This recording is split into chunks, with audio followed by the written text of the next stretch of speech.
Hello दोस्तों, केना छी? आशा अहाँ सबके स्वागत करै छी एक और नया ब्लॉग में। तो चलू आइ के ब्लॉग में अहाँ सबके देखाबऽ जा रहल छी वास्मोल हेयर कलर केना घोरल जाइ छै, केना केस में लगायल जाइ छै, कते देर तक केस में लगायल जाइ छै और केस के लेल ई खराबी करै छै कि नहि, एकर फुल रिव्यू अहाँ सबके बतायब। तो देखियो, ई वास्मोल 33 काला मेहंदी छै, पाउडर हेयर कलर या इम्हर एगो शैम्पूओ देने छै और ई हमरा 10 रुपया के देलक।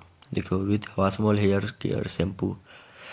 तो हमरा एक के साथ शैम्पूओ दिलकै। ई 10 रुपया के दै छै। 28 तक एकर एक्सपायरी डेट छै। 25 में भेलैए, की कहै छै ओकरा, बनलैए। 28 में एक्सपायरी डेट छै। 10 रुपया में देलक ये। बहुत सस्ता होइ छै। आन चीज, आन कलरसँ ई सस्ता कलर छै। इम्हर बाटी लऽ लेलिए, ब्रशो छै, एहिमे पानि आब धऽ देलिए। देखियौ, एते पानि धऽ देबै तऽ ओहिमे पूरा एक पैकेट लागि जायत। आ एहिमे बढ़िआँसँ घोरि लेब, एकदम गाढ़ कऽ घोरायत। देखियौ, ई जे एकरा फाड़ि लेलिए बढ़िआँसँ। एते पानिमे पूरा धऽ देबै, कनि कनि धऽ कऽ मिलायब।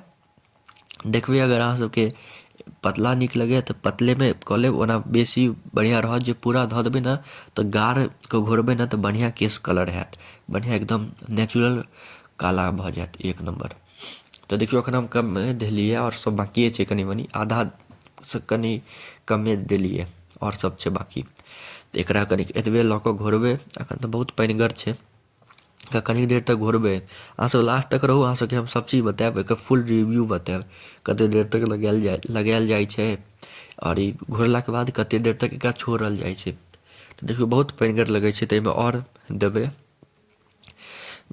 हमरा हिसाबसँ तऽ ई पूरा पड़तै, लेकिन अहाँसब पहिले देख लेब कनि कनि दऽ कऽ, कियाकि सबके अपन अपन पसन्द रहै छै कतेक की केसमे लगायल जाय, कतेक देर तक लगायल जाय, तऽ कतेक मोटगर लगायल जाय। तेँ अहाँसब कनि कनि दऽ कऽ देख लेब जे कतेक देबऽके रहै छै। तऽ देखियौ, कनि कनि देलिए। ई जे बढ़िआँसँ घोरा जायत ने तऽ एकरा अहाँसब केसमे लगेलाके बाद 3 घण्टा तक छोड़ि देबै। 3 घण्टा जखन केस सुखा जायत, कड़ा भऽ जायत केस, तहने एकरा धोअब ओ शैम्पूके साथ, तऽ एक नम्बर भऽ जायत। देखियौ, एहिमे धऽ देलिए लगभग, औरो कनिक छै ओहो धऽ देबै। धोलाके बाद 15 मिनट, 10-15 मिनट छोड़ि देबै तऽ एक नम्बर कारी भऽ जायत। ई घोरलाके बाद 10-15 मिनट बाल्टीमे धऽ कऽ कतहु छोड़ि देबै जगहपर, जे केओ गड़बड़ नहि होइ। देखियौ, 10-15 मिनट छोड़ि देलिए एक जगह, तब कतेक बढ़िआँ भऽ गेलै। आब केसमे एकदम बढ़िआँसँ गाढ़सँ लगा लिअ। 3 घण्टा तक छोड़ि दियौ, ओहिके बाद शैम्पू कऽ कऽ बढ़िआँसँ नहा लिअ, एकदम नेचुरल कलर भऽ जायत। आओर किछो कनि मनि तऽ करबे करै छै, केसके कनि खराबी करबे करत, जे उज्जर कऽ देत, हल्का हल्का करै छै, ज़्यादा नहि। आन कलरसँ ई बढ़िआँ कलर छै, से हम कहि सकै छी। आन कलरसँ ई बहुत बढ़िआँ कलर छै। तऽ एक बेर अहाँसब यूज कऽ कऽ देखू, तुरन्त केसके सफेदसँ एकदम नेचुरल काला कऽ देत, एकदम बढ़िआँ कऽ देत।